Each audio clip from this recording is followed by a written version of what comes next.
away, it's 1-2. Neighbor Island is half to 1. So, Yeah. Hey, first things first, thank you so much for last week. Yeah. I'm sorry that we detained you guys longer than No, we had. are you kidding? Oh my gosh, we were so grateful. No, I know you guys are coming here during your lunch hours and things like that, so I When the senator has time for us, we have time for her, each and every time. Yeah, and we saw the interview that she did on what was that news channel? Well, that was the second thing I was about to say, the Awesome. MSNBC piece from yesterday. Oh my gosh, awesome. She is rocking it. Okay, good. You know, I keep on asking our because invariably they'll tell me, okay, Alan, she's going to be on MSNBC in 5 minutes. I was going like, yeah, okay, that does me no good. I go, and she goes, no, but we can push it out afterwards. I go like, no, I want to tell people so they can watch it live. I go, Well, she was just amazing yesterday. I mean, she kept coming back to the two messages, you know? It was Russia, Russia, Russia. Yes. Yep. And it was white nationalism, white nationalism, white nationalism. She was on fire. So, and I'll share this with you, is she joined with other members of the Judiciary Committee to follow up with the hearing they had on Rod Rosenstein. He is currently the U.S. Attorney for the District of Maryland, but he is the one that Trump has nominated to be the deputy. And that if Department of Justice. As a result of Attorney General Sessions' recusal, is he will have to step in, particularly on issues regarding Russia. So and I'll send this to you, Paul, so you can share it with the group. But it goes specifically following up on the hearing is that you know did he have any communications with the White House on the issue of recusal? Is his understanding of recusals equal to what Attorney General committed to the committee and things like that, just to pin everyone down so everyone is on the same page. So Good. Yeah, her pushing that issue, I mean, she's spot on. Yep. Those are the two big. They trump, pardon me, everything else. and that's what she was saying, and I know there was some in the group last week that was maybe taken aback that she hadn't called for Sessions' resignation. And I think she was started to wear her attorney hat. She's a lawyer by profession, so when she says, okay, when you say lie, it depends on how you answer the question and what question was asked. But what she was more focused on is, like I said, on the whole Russia aspect of it, is that she doesn't want us to lose focus on what she thinks is the critical issue. Not that Sessions is not an important issue, but should that be used to kind of move us away from what the goal is here? So Towards that end, and I asked this in Brian's office as well, how close are we, or is it possible to get an independent committee on all of this? well, I think not so much an independent committee of Congress. I think whether it's going to be an independent council. Yes, sorry. You know, with us not having a majority on either side, I think it will be difficult. But like I said, is as the senator said, is not just groups here, but groups across the country, not just yourselves, but other people just coming and talking to their elected officials, saying that this is still an important issue for us. And there was the gentleman who had asked, not that I disagree with my boss, because I don't disagree with my boss, Of course not. because she's my boss, but there's a young man who asked, you know, the senator as a leader, how do we get engaged? Yes. And here's what I would recommend to you guys, but again, and since it sounds like, you guys have come now for about 8 weeks, and you guys, if you guys want to continue this, is you almost kind of got to organize yourself almost like our office.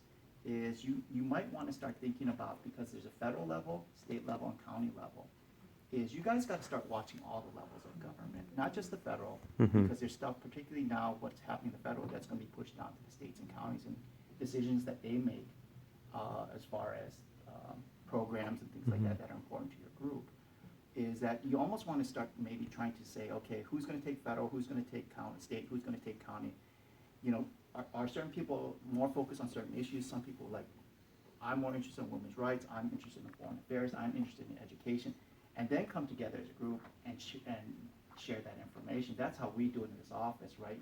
As far as providing information to the senator is that she has all this staff here. We all have kind of our areas of responsibility, and then we kind of come back together and then write memos to her or share it, you know, at a staff level to say, okay, what do we need to do going forward? And I think organically that's sort of happening. Yeah. And we definitely have people who take a deeper interest in certain areas, and so they become our de Yes. facto. That's right. And I would like, again, I have a meeting with my council person Right. following this meeting to introduce him to the ACLU model police protection rules and regulations, and we intend to push that through. And I think, and again, that's clearly a local matter. The Honolulu Police Department, the mayor need to step up and support the ACLU model feature. I'm doing that. But the response to your question is, I think, more emotional. We are mad, frustrated, and determined. Yes. And I think that's what this group reflects, and I've heard it by being here. And I'm glad to talk about Russia, or I'm glad to talk about Sessions or whatnot. But we're here to communicate that anger. And again, I was with the ACLU training session. 22 people came, gave up their Saturday. There was all sorts of kids running around. And what impressed me is we introduced ourselves. Yep. 7 people said they had never been involved before. Yeah. And they didn't know about immigration or police tactics. What I've seen and heard, we're mad. And we really applaud Mazie for stepping up, but it isn't enough yet. Okay? And it's not enough well- for any of us yet. It's- There's yeah, work I'm for not- everybody. Yeah. Right, exactly. There's Yeah, more there's work. work for all of us. It also goes back to what one thing she talked about. It's almost civics 101. Is that you know, MAD is whatever is the catalyst to get you to the table, but then how do you to stay at the table? And you know, and she touched on this is how important it is for people to participate in. And we get that. I mean, Yes. that didn't You know, come but as that's news to correct, anybody in the right, room, correct. Yeah. even those who are new at this. I mean, Gil is pushing voter registration hard. Right. I started focusing on state legislature after the crossovers last week and focusing on bills that matter to us. It's not Sanctuary City, it's Freedom City now, right? So, Freedom City, Freedom State. Well, That is there's- something we're all focused on. We're a smaller group today because we think a lot of folks are saving their energy for tomorrow to go to the hearing downstairs on the, Oh, okay. Yes. the AGs. So I think we're covering all Okay. those bases. Okay. And I hear Mazie, and I also, I mean, we feel the same thing. It's like, okay, it's Tuesday again. We're still talking about Russia, we're still talking about Right. Sessions, we're still talking about ACA, but that's kind of the point. yeah, That's where we all are. And this goes both ways. You know, we can help you guys too. I mean, when Kay House said, send us stories for her floor speech. And you guys have been doing that, so thank you Yeah. very much. And we will continue to do that. Yeah. Um, You know, We- and there's another issue that has, you know, not so much to do with Trump, but again, with the issues that are going on at the federal level is you know, the recent reports that are coming out about the Marines and the treatment of women Right. on their Facebook and a Google Doc. So the senator was on a Senate Armed Services Committee hearing, and they're going to send me a link so I can send it to you. I can share it to you Excellent. as far as the questions she asked. I mean, but everyone is basically asking the same questions. Okay, what are we gonna do about this?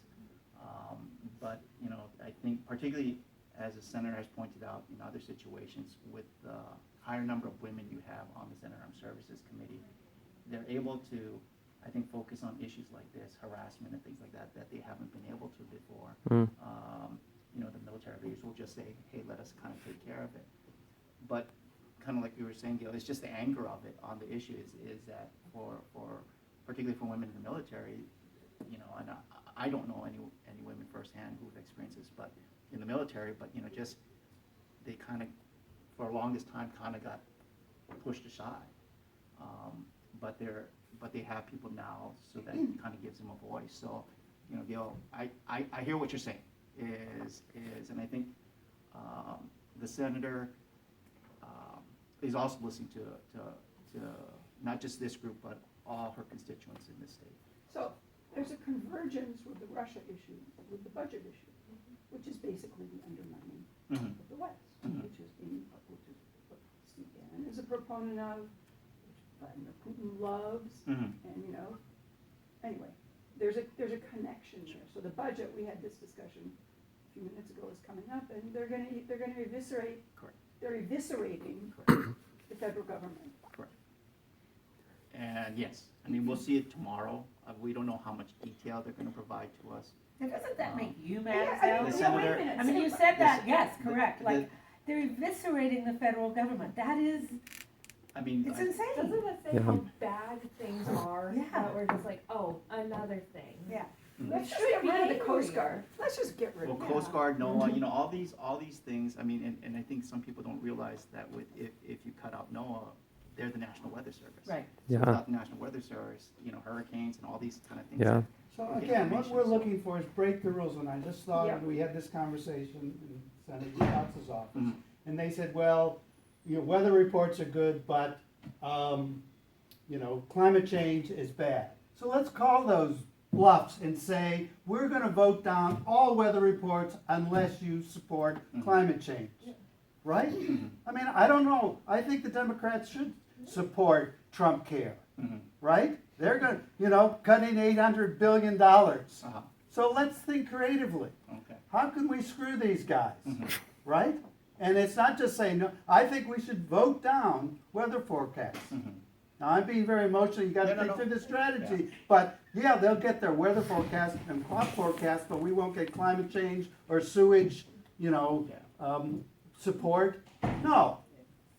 Zero We for learned from NOAA, the Tea right? Party. Let's, Change. let's, It's you know, related call to their the bluff. weather. Like, I was just listening to on the media the other day, and they're getting better at linking climate change to these extreme weather Of things, like the course. heat wave in Europe years ago that killed so many people, all these hurricanes, like that's the cutting edge of climate service. Maybe illustrate how it's so linked, Mhm.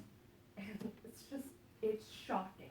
Like you said, you now have an administrator of EPA who, Yeah. as, you know, Doesn't and that's why believe you had his own climate change. employees who were, But I think that this kind of can be tied into the danger of the Scrub Act that's up in the House right now, right? And I guess, what is Mazie's opinion on that? What is she going to do with that? It's HR 998, and then there's a Senate Bill S21. So and that's the one that creates like a special committee that gets to vote on rules that were already created on whether or not that they are valid or not. And so what it does is it like allows this committee to make decisions that experts should be making on whether the rules have been effective. And it stops different like environmental agencies, different health agencies from like achieving their statutory mission statements. so this sounds like more far-reaching than what Congress has the authority to do now. They Mhm. have the authority under the Congressional Review Act Okay. to look at administrative rules. I think there's a window like 6 months, right? So they've done that in some respects, but the Scrub Act sounds like it's much more. So what it's going to do is like if they say that a rule is no good, then the agency has to revise it. Like they have to revise it or change it, and so it can like it stops them from impedes them, but it also I think you're right. It does overreach and gives them more powers than they have. And coupled with the EO that he released yesterday, basically dismantling all the agencies. Yes, the reorganization. Yeah, the reorganization. I mean, and that's what yeah. they're gonna do tomorrow, start, you know, and that they're And already that's announcing, so. insane. So- And I shared it with Malia in Schatz's office, and I'll shoot you the video as well if you're interested. There was a really good piece on PBS over the last few days talking about the language we use, Mm. and we call these regulations. They're protections, they're not regulations. These are, That is a really important Yeah. switch to make. yeah, and I think it's speaking to what Gil's talking about, we've got to play differently now. As citizens, as senators, as representatives, it's And- just a new ballgame. And I I just read that there's a new nonprofit that's formed in DC that wants to take on the role of, vetting and approving heads of departments, because they said Congress has failed to do that. Mhm. Yeah. Do you see that? well, and Entity. I'm very worried about like just the dismantling of our government that is seeming to occur, and like there is like the whole campaign of Trump. There were a lot of things that came straight from the propaganda handbook of like when Hitler came to rise, and there's been a lot of things that have come straight from the propaganda handbook of like denying the media and making them the enemy, and I think that history has a tendency to repeat itself, and I'm not trying to be hyperbolic, but I think that if there are signs on things, that we as people need to be very scared of that, and we as people need to act on that to prevent, because we know what the outcome of that was, you know? And I don't think Didn't any, work out too well. yeah, no, and nobody in Germany, I think, would have voted somebody in if they really believed that this person was going to kill 6 million people, you know? And there's a lot of things before this election that we were like, well, Trump's not going to do that. Trump's not going to do that. Trump's doing it. You know, he's gotten in and he's doing the things that he said he's going to do. And so I think that we all need to be vigilant, and like we as like Democratic Party needs to be on the attack, you know, and we need to not just be defensive. We need to be offensive in our game strategy. Yeah, and Gil, I think that speaks to sort of what you were Ri- saying as Ri- well. Hitler was the creation of a passive group of elites. Mhm. That's what happened. And you know, I'm with Mazie on she's not taking the bait to play whack-a-mole. That's right. And it is, you know, every day you get up, it's Dorothy Parker who said, what fresh hell is this? I mean, every morning you get up, and that's my reaction, what fresh hell do we have today? And it's easy to play whack-a-mole, to go after Pruitt, to go after Sessions, to go after this one, and you just sort of chase your tail. And I think there's a place for that, Mhm. but that shouldn't be the focus. The focus should be the larger picture. And Right. I'm with her that Yeah. that's what she's doing, and I'm with her that she's out there in the media doing it. So one of the things that she's focused on, and you all touched about this, is the Supreme Court Yes. Good. Which is nomination. terrifying. You know, and if you read the reports, like I said, this, as the senator I think indicated to you, this guy's smart. He is very careful, and I guess even in the media reports that I'm reading in his writings, there's not a lot to glean there. So the Democrats are gonna have to make a decision, is that, do you fight it? Or, like I said, do you wait till the next one? Because, you know, this is, so. They fought. Please let her know that we feel she should fight it. Yeah, I mean the Yes. Well, Republic. I mean, that's where she, And I again, hear The where Repu- she's coming from. The Republicans were the minority on Obama, and they fought us all the way, right? That was a stolen seat, so we think we should fight that too. Yeah. No, and with his Hobby Lobby ruling, like, what the hell am I going to do with that? Like, I have pre-existing conditions, I take medication for them, that means I will not currently have a healthy baby if, God forbid, I get knocked up. Like, I love my IUD, that thing is the MVP of my life. And if he's gonna, Yeah. I will fight him on that. Yeah, well, I think as long as Viagra is approved to be covered, you know, like birth control should be approved to be covered. You know, the senator has a unique position too on the committee, in that she can ask Gorsuch some really pointed questions. You know, what's his view on POTUS also having clear business ties? What's his, how does he Yeah. define the emoluments clause, and does it apply here? I mean, in Yes, her are you a place, strict constructionist, writing, do you believe the words of the Constitution were written as written, specifically about emoluments, which is anything, right? not net profits as I define them? mhm. I mean, I mean, again, she's in a is he great strict position to constructionist? ask questions on a sort of a three-tiered level, multi-tiered level, that can put him on the spot Mhm. with his appointed president, and start to dig into those issues that she believes are so fundamental, which she talked about yesterday, white nationalism and Mhm. Russia. Yep. I mean, it's not just, she can ask the questions she wants to ask, and by phrasing them around the issues that we are all most concerned about, she can cover a lot of bases at once. Mhm. And she's good at that. We've seen her do it. It just takes, you know, like she said in the video chat the other day, you know, she's not one to get out of her comfort zone, and that's definitely out of her comfort zone. Well, I But mean, she's been she doing- is, like I said, I think, the election was kind of an awakening. Mhm. So she realized she has a job to do, Mhm. and she takes her job seriously, and like I said, she's doing her job, Yeah.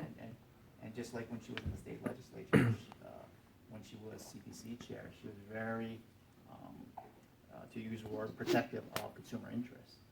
And I did not know her back then, but she had a reputation back then. So she's not afraid to put herself out there. No, we're behind her, and we support what she's doing. She's great. Well, thank you. I mean, like I said, this is, again, I talk to her every week, so I give her weekly reports of things going on. So she knows that we continue to meet with you all, and she does appreciate that you guys have that continued focus. Well, and please let her know, last week meant the world, thank you very Yes. much. She enjoyed it so much, she goes, Alan, I want to do more of these, not just with your group, she was like, I was going like, okay. What have we unleashed? But yeah, please let her know, we appreciated that. We love seeing her push back on MSNBC, et cetera, and we want more and more and more. Okay. Alan, And we So what we heard can do- her on getting local, and Yes. I heard that. Alan, did you happen to see the public forum that we had with Attorney General Chin that Hawaii J20 put on this week on immigration discrimination? So it was really good. We had Nandita Sharman, who is a migration scholar, that talked about kind of the history of immigration controls in the U.S. and how, I mean, we really didn't care about people migrating to the U.S. until like 100 years after we had written the Constitution, and that was started with the Page Act in 1875, which was started to be discriminatory towards Chinese, you know, and that she talked about how immigration controls really haven't kept people out. What they've done is they make smugglers go on dangerous trades routes, they kill more people, and they create a status level here within the U.S. that employers that employed undocumented workers use as a threat to keep people from getting higher wages. And so right now, what we're seeing over on the Big Island in Maui is that police officers are working with ICE agents to detain people. And there's two concerns that we really have. One of the concerns is that if these people feel scared to call the police, if they see somebody breaking into someone's home or something happening because they're going to be deported because police are working with ICE agents, that's not a benefit to any of us. The other concern is that federal government really hasn't been living up to their financial responsibilities to the COFA agreement, right? Which is like Hawaii has had to take on the housing, they've had to take on the healthcare costs. And so we don't see why Hawaii should have to cooperate with the federal government on acts that we think are discriminatory if they aren't even living up to their financial responsibilities with us with that. So there's the whole OKIPA bill resolution, which is going through the state legislator. I think Senator Rhodes could be a point of contact for your guys' office. But we would appreciate any support from our federal representatives of them supporting that too. And have we gotten any town hall dates from Mazie when I actually don't know when she's gonna be back. I mean, we have a break, but again, that may be affected by the Supreme Court nominee. What we're hearing is that they're supposed to start the committee hearings March 20th. That the Republicans want to really push this, and they're willing to go into the states, the Senate recess, which starts on April 8th, Right. to make it go through. They just want to, again, get it done quickly. And then two, the other thing we're going to be dealing with before the break too is the Trump care. Is, you know, the House is going to, and the Senate is going to be the one to be the firewall. What did Senator Schatz call it? An age age tax. tax. Yes. They only because it disproportionate Oh, yeah. seniors. That's great language. Yeah. Apparently he just gave a floor speech recently over the last couple hours and called it an age tax, Yeah. which obviously it is. Mhm. So, Well, we will keep pushing about a Okay. town hall if she does come, if there is a break and she is home, mhm. we will continue to push that, but I totally understand. Yeah.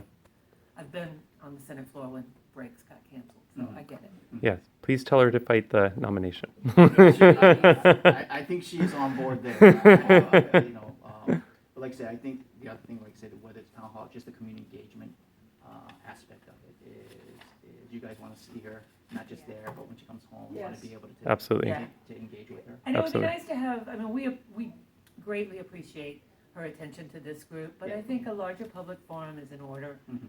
and, you know, we can help facilitate that. Yes, absolutely. You guys don't have to put manpower against it. If you give us a date, we can. Right. Okay. We'll figure it out. Place and get I have people a there. question. Do the Democrats, with regard to Gorsuch, is there a strategy? Which Democrats are gonna get targeted? I mean, Yeah. what's the strategy? I Is there- I who's in don't charge think of there, I that? mean, from, again, I only go by media reports mostly, because I'm not in DC, I don't think there is a cohesive strategy yet. I think, again, they're waiting to see what comes out of the committee hearing, and then there are certain Democrat senators, including my boss, who are up in 2018, that have to look at their position on there and the optics for that. But these are primarily from states, you know, from the Democrats. Midwest, yeah. And Senator Heitkamp from North Dakota, Senator Manchin from West Virginia. But as far as I've seen, there's not a cohesive strategy yet, as far as how they're going to do the nomination. So. Awesome. Thank you. Thank you, Ellen. Thanks for your time.